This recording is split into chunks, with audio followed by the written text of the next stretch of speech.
A lot of people think that social media is new. They think that social media started with the internet, that it started back with MySpace or migente.com. I know a lot of you was on migente, right? Or these new platforms that we have, Facebook, Instagram, TikTok, all of it. But social media actually goes back about 2,000 years. Social media has been around since Jesus and the time of the Bible. And I'm going to show it to you right now.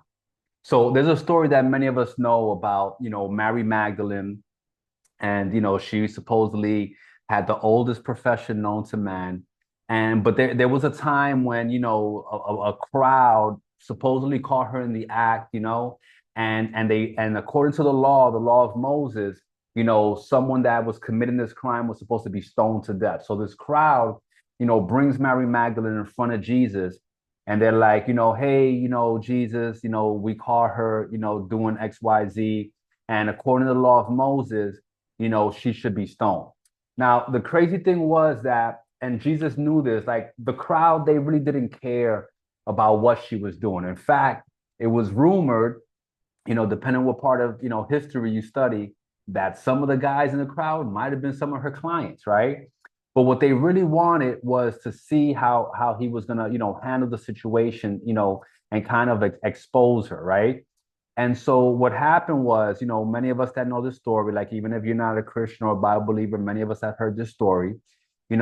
It's a very famous story where Jesus basically says to them, yeah, the first one among you that has not sinned, cast the first stone, right? So Jesus doesn't deny that she sinned. Jesus doesn't deny that according to the law, she's supposed to be stoned. All he said was, whichever one's among you is without sin, cast the first stone. So why did he do that? Because he understood their heart and he understood what they really wanted. You see, this is why I say that social media has been around, because sometimes you'll see that you'll post stuff on social media that's positive. It's about you building or growing or developing an area of your life. And a lot of people, they don't comment, they don't like, that's fine, right? But then the moment you share something that seems like you messed up or you said something wrong that can be held against you, now everybody wants to come out the woodworks and attack you, and say this and say that, and oh, we should cancel him, or I can't believe, all of this. And this is exactly what's happening in this story, right? These are not people who are sinless, right? But they want to bring attention to what somebody else is doing, which ultimately is not even affecting their life. Okay. And that's exactly how people act today on social media. And what's crazy is that a lot of times when we're attacked like that, we get in our feelings, we get defensive, we get combative, right? And there's this back and forth hostility. And so I'm sharing this because I want you to understand that, what God has shown us in this story, right? After, guess what happens? Like one by one, the crowd starts leaving, right? Jesus, the whole time, he's looking down on the floor and writing, okay? But one by one, the crowd leaves because they all know they're all guilty of something. They all know, like, if we was to expose, their sins or what the things that they do in the dark, they might be worthy of being stoned as well. Okay. And so a lot of times when you see that people are spewing hate, or like trying to come at you, a lot of times they're just trying to deflect from their own stuff, right? They're trying to cast the attention on you because they know, if they look in the mirror, they may need to be stoned themselves, right? So what does Jesus do? He gets up, he looks up at her, and he's like, "There's no one left no one here to judge you, no one left to stone you." And she's like, "No, no man." Right? And that's important. And then he goes, then I'm not gonna judge you either. Go and sin no more. Now he didn't say to her like, listen, just leave, you're good. No, he told her, change your behavior. Okay, stop doing what you're doing.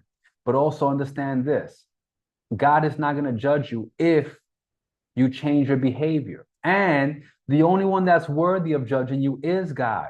All those other people that are talking about you or coming at you or, trying to cancel you, they got dirt too. They're not, no one is good enough to, I'm not good enough to judge anyone. And according to God, no one is good enough to judge me except him. All right. So again, I make these videos as a form of encouragement because I see this all the time.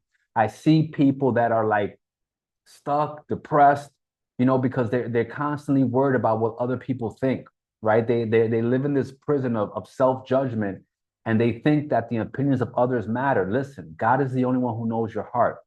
All right. And if you mess up, change. That's what God is asking you to do. Repent and stop doing that.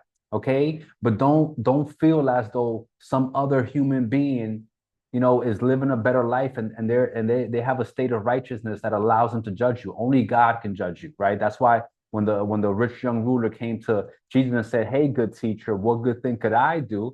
He said, "Wait, which one of us is good? Either I'm good or you're gonna do something good, right?" And good in the Bible means righteous. Okay, it means righteous. It doesn't mean like good or bad. It means doing what you're supposed to do. So I hope this message blesses you. Remember, God has a heart for you. He created you with a purpose. It's a calling on your life. Be amazing. Peace.